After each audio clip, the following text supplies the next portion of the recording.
जो बात दिल से निकलती है वो दिल में उतरती है। पिछले साल अपने घर यानी भारत माता के आंगन में मैं 145 दिनों तक पैदल चला। समुद्री तट से मैंने शुरुआत की और धूल, धूप, बारिश से होकर गुजरा। मैं महबूब कश्मीर की नरम बर्फ तक पहुंचा। दरअसल मैं जानना चाहता था कि वो चीज आखिर है क्या जिससे मैं इतना प्यार करता हूं। ये धरती, ये सागर, ये लोग या कोई विचारधारा।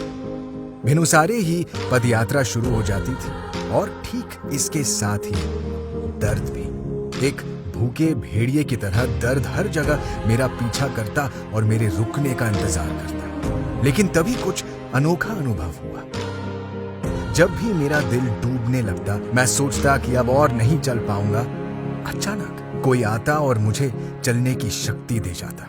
कभी खूबसूरत लिखावट वाली 8 साल की एक प्यारी सी बच्ची, कभी एक आदमी जो भीड़ को चीरते हुए आए, मुझे गले लगाए और गायब हो गए, जैसे कोई खामोश अदृश्य शक्ति मेरी मदद कर रही हो। यात्रा में शोर बहुत होता था। लोग नारे लगाते, तस्वीरें खींचते, बतियाते और धकियाते चलते। फिर एक दिन मैंने एकदम अनजाने और अप्रत्याशित मौन का अनुभव किया। सिवाय उस व्यक्ति की आवाज के जो मेरे हाथ पकड़े मुझसे बात कर रहा था, वो एक किसान था और मुझे अपनी फसल के बारे में बता रहा था। उसने रोते हुए कपास की सड़ी हुई लड़ियां दिखाई। मैं कुछ बोल नहीं पाया। बेबस होकर मैं रुका और उस किसान को बाहों में भर लिया। अब बार बार यही होने लगा। उजली हंसी वाले बच्चे आए, माताएं आईं, छात्र आए, सबसे मिलकर यही भाव बार बार मुझ तक आया। ऐसा ही अनुभव दुकानदारों, कारीगरों और मजदूरों के साथ भी हुआ। फौजियों के साथ यही महसूस हुआ। अब मैं भीड़ को, शोर को और खुद को सुन ही नहीं पा रहा था। मेरा ध्यान उस व्यक्ति से हटता ही नहीं था जो मेरे कान में कुछ कह रहा होता।